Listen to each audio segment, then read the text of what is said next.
വിവോയുടെ Vivo T2 4G എന്ന പുതിയൊരു smart phone ഇപ്പോൾ ലോഞ്ച് ചെയ്തിട്ടുണ്ട്.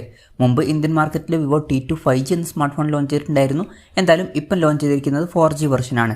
ഈ ഒരു വീഡിയോയിൽ നമ്മൾ നോക്കാൻ പോകുന്നത് വിവോ T2 4G എന്ന ഫോണിനെ പറ്റിയിട്ടാണ്. ആദ്യം നമ്മൾ ഫീച്ചേഴ്സും കാര്യങ്ങളൊക്കെ നോക്കുകയാണെന്നുണ്ടെങ്കിൽ ഡിസ്പ്ലേയുടെ കാര്യത്തിൽ വിവോ T2 4Gയിൽ 6.62 ഇഞ്ചിൻ്റെ ഫുൾ HD+ ഡിസ്പ്ലേ കൊടുത്തിട്ടുണ്ട്. ഇതിൽ അമോലെഡ് ഡിസ്പ്ലേയും കാര്യങ്ങളൊക്കെ വരുന്നുണ്ട്. അതുപോലെ തന്നെ പഞ്ചോൾ ഡിസൈനൊക്കെ കൊടുത്തിട്ടുണ്ട്. പിന്നെ ഡിസ്പ്ലേയിൽ 120 ഹെർട്സിൻ്റെ റിഫ്രഷ് റേറ്റ് സപ്പോർട്ട് ചെയ്യുന്നുണ്ട്. ഫോണിൻ്റെ ഫ്രണ്ടിൽ സ്ക്വാഡ് സെൻസേഷൻ്റെ പ്രൊട്ടക്ഷനും കാര്യങ്ങളൊക്കെ കൊടുത്തിട്ടുണ്ട്. ഈ ഒരു ഫോൺ ഏകദേശം 24,700 രൂപ പ്രൈസ് റേഞ്ചിലാണ് വരുന്നത്.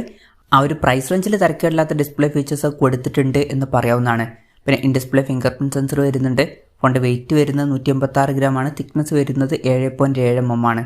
IP54 റേറ്റിംഗ് ഇതിൽ സപ്പോർട്ട് ചെയ്യുന്നുണ്ട്.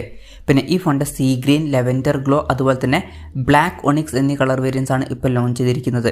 പ്രോസസ്സറിൻ്റെ കാര്യത്തിലോട്ട് വരികയാണെന്നുണ്ടെങ്കിൽ mediatekൻ്റെ helio G99 എന്ന പ്രോസസ്സർ ഈ ഫോണിൽ കൊടുത്തിട്ടുണ്ട്. 24,700 രൂപ പ്രൈസ് റേഞ്ചിൽ ഈ ഒരു പ്രോസസ്സർ എങ്ങനെയുണ്ടെന്ന് വെച്ചാൽ അത്ര മികച്ച പ്രോസസ്സറാണ് എന്ന് പറയാൻ പറ്റില്ല. ഈ ഒരു പ്രൈസ് റേഞ്ചിന് പറ്റിയിട്ടുള്ള ഒരു പ്രോസസ്സർ അല്ല ഈ ഒരു പ്രോസസ്സർ. ഈ ഒരു പ്രൈസ് റേഞ്ചിൽ പ്രോസസ്സർ കുറച്ച് നിരാശപ്പെടുത്തി എന്ന് പറയേണ്ടി വരും. പിന്നെ 5G സപ്പോർട്ടില്ല, മാക്സിമം 4G സപ്പോർട്ടേ ഉള്ളൂ. ഈ ഒരു പ്രൈസ് റേഞ്ചിലൊക്കെ ഇപ്പം മിക്ക ഫോണുകളിലും 5G സപ്പോർട്ടും കാര്യങ്ങളൊക്കെ വരുന്നുണ്ട്. എന്തായാലും ഇതിൽ 5G സപ്പോർട്ടില്ല. പിന്നെ ഈ ഫോണിൽ 8GB റാമും 256GB ഇൻറ്റേർണലും കൊടുത്തിട്ടുണ്ട്. മെമ്മറി എക്സ്പാൻഡ് ചെയ്യണമെന്നുണ്ടെങ്കിൽ ഹൈബ്രിഡ് സിംസിലോട്ടാണ് ഈ ഫോണിൽ വരുന്നത്. അതായത് മെമ്മറി കാർഡ് യൂസ് ചെയ്യണമെന്നുണ്ടെങ്കിൽ യൂസ് ചെയ്യാം, പക്ഷേ മെമ്മറി കാർഡ് യൂസ് ചെയ്യണമെന്നുണ്ടെങ്കിൽ ഒരു സിം മാത്രമേ യൂസ് ചെയ്യാൻ പറ്റുള്ളൂ. പിന്നെ എക്സ്റ്റെൻഡഡ് റാം എന്നുള്ള ഫീച്ചർ ഇതിൽ വരുന്നുണ്ട്. അതായത് എക്സ്ട്രാ റാം വേണ്ട സമയത്ത് ഇൻറ്റേർണൽ മെമ്മറിയിൽ നിന്ന് കുറച്ച് മെമ്മറി എടുത്തിട്ട് അത് റാമായിട്ട് യൂസ് ചെയ്യും. അങ്ങനെ 8GB റാം വരെ എക്സ്ട്രാ നമുക്ക് ലഭിക്കുന്നതായിരിക്കും. NFC എന്നുള്ള ഫീച്ചർ ഇതിൽ സപ്പോർട്ട് ചെയ്യുന്നുണ്ട്. സ്റ്റീരിയോ സ്പീക്കേഴ്സ് ഈ ഫോണിൽ കൊടുത്തിട്ടുണ്ട്. 3.5 mm ഓഡിയോ ജാക്ക് ഈ ഫോണിൽ കൊടുത്തിട്ടുണ്ട്. പിന്നെ Android 13 ബേസ് ആയിട്ടുള്ള ഫൺ ടച്ച് OS സോഫ്റ്റ്വെയർ ആണ് ഈ ഫോണിൽ വരുന്നത്. ക്യാമറയുടെ കാര്യം പറയുകയാണെന്നുണ്ടെങ്കിൽ ഫോണിൻ്റെ പിന്നിൽ ട്രിപ്പിൾ ക്യാമറ സെറ്റപ്പ് കൊടുത്തിട്ടുണ്ട്. 64 മെഗാപിക്സലിൻ്റെ 1.79 അപ്പേഴ്സിൽ വരുന്ന മെയിൻ ക്യാമറ സെൻസറാണ് ഈ ഫോണിൽ വരുന്നത്. ഇതിൽ OS എന്നുള്ള ഫീച്ചർ സപ്പോർട്ട് ചെയ്യുന്നുണ്ട്. പിന്നെ 2 മെഗാപിക്സലിലെ മാക്രോ ലെൻസും അതുപോലെ തന്നെ 2 മെഗാപിക്സലിലെ ഡെപ്ത് സെൻസറും ഈ ഫോണിൽ വരുന്നുണ്ട്.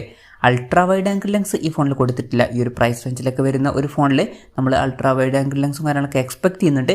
പക്ഷേ ഈ ഫോണിൽ അത് മിസ്സിംഗ് ആണ്. പിന്നെ ഫ്രണ്ടിൽ 32 മെഗാപിക്സലിൻ്റെ f2.0 അപ്പേഴ്സിൽ വരുന്ന സെൽഫി ക്യാമറ കൊടുത്തിട്ടുണ്ട്. ബാറ്ററിയുടെ കാര്യത്തിൽ 4600 mAh ബാറ്ററി വരുന്നുണ്ട്. 66 വാട്ടിൻ്റെ ഫാസ്റ്റ് ചാർജ് സപ്പോർട്ട് ചെയ്യുന്നുണ്ട്. Type-C ചാർജിംഗ് പോർട്ടും കൊടുത്തിട്ടുണ്ട്. അപ്പോൾ തിരക്കില്ലാത്തൊരു ബാറ്ററി സെറ്റപ്പ് ഒക്കെ ഈ ഫോണിൽ കൊടുത്തിട്ടുണ്ട്. അപ്പോൾ ഇതൊക്കെയാണ് ഫീച്ചേഴ്സിനെ പറ്റി പറയാനുള്ള കാര്യങ്ങൾ. പിന്നെ ഈ ഒരു സ്മാർട്ട് ഫോൺ ഇപ്പം ഇന്ത്യൻ മാർക്കറ്റിൽ ലോഞ്ച് ചെയ്തിട്ടില്ല. ഇപ്പം റഷ്യ പോലുള്ള രാജ്യങ്ങളിലൊക്കെയാണ് ഈ ഫോൺ ലോഞ്ച് ചെയ്തിരിക്കുന്നത്. റഷ്യയിൽ ഈ ഫോൺ ലോഞ്ച് ചെയ്തിരിക്കുന്നത് 24,700 രൂപ എന്ന പ്രൈസിങ്ങിലാണ്. എന്തായാലും ഈ ഒരു പ്രൈസ് റേഞ്ചിൽ ഈ ഫീച്ചേഴ്സ് എങ്ങനെയുണ്ടെന്ന് വെച്ചാൽ അത്ര ബെസ്റ്റ് ആയിട്ടുള്ള ഫീച്ചേഴ്സ് ആണ് എന്ന് പറയാൻ പറ്റില്ല.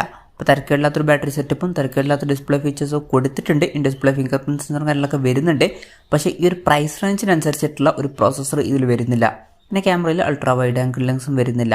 അപ്പം ഈ ഒരു പ്രൈസ് റേഞ്ചിൽ ഇത് ബെസ്റ്റ് ആയിട്ടുള്ള ഒരു ഫോണാണ് എന്നൊന്നും പറയാൻ പറ്റില്ല. ഇനി ഇന്ത്യയിൽ ഈ ഫോൺ ലോഞ്ച് ചെയ്യുമെന്ന് വെച്ചാൽ ചിലപ്പോൾ ലോഞ്ച് ചെയ്തേക്കാം. പക്ഷേ ഇന്ത്യയിൽ ലോഞ്ച് ചെയ്യുകയാണെന്നുണ്ടെങ്കിൽ വില ഇത്രയും കൂടുതൽ വരാൻ ചാൻസ് അല്ല. കാരണം ഇതിൻ്റെ 5G വെർഷൻ തന്നെ ഇപ്പം 18,000 രൂപ പ്രൈസ് റേഞ്ചിൽ അവൈലബിൾ ആണ്. അപ്പം ഈ ഫോണിൻ്റെ വില അതിലും താഴെ വരാനാണ് സാധ്യത. അപ്പോൾ നമ്മുടെ ഒരു എക്സ്പെക്ടേഷൻ പറയുകയാണെന്നുണ്ടെങ്കിൽ ഈ ഫോൺ ഇന്ത്യൻ മാർക്കറ്റിൽ ലോഞ്ച് ചെയ്യുമ്പോൾ ഒരു 15,000 രൂപ പ്രൈസ് റേഞ്ചിലൊക്കെ ആയിട്ട് ലോഞ്ച് ചെയ്തേക്കാം. കൺഫർമേഷൻസ് ഒന്നുമില്ല, ജസ്റ്റ് നമ്മുടെ ഒരു എക്സ്പെക്ടേഷൻ പറഞ്ഞു എന്നേ ഉള്ളൂ. എന്തായാലും വിവോയുടെ വിവോ T2 4G എന്ന സ്മാർട്ട് ഫോൺ ഇപ്പോൾ ലോഞ്ച് ചെയ്തിട്ടുണ്ട്. ഈ ഒരു പ്രൈസിങ്ങിൽ ഇത് അത്ര മികച്ചൊരു ഫോണായിട്ട് എനിക്ക് തോന്നിയിട്ടില്ല. ഇനി ഇന്ത്യയിൽ ലോഞ്ച് ചെയ്യുകയാണെന്നുണ്ടെങ്കിൽ നല്ലൊരു പ്രൈസിങ്ങിൽ ലോഞ്ച് ചെയ്യുമെന്നുള്ള കാര്യം നമുക്ക് എക്സ്പെക്ട് ചെയ്യാവുന്നതാണ്.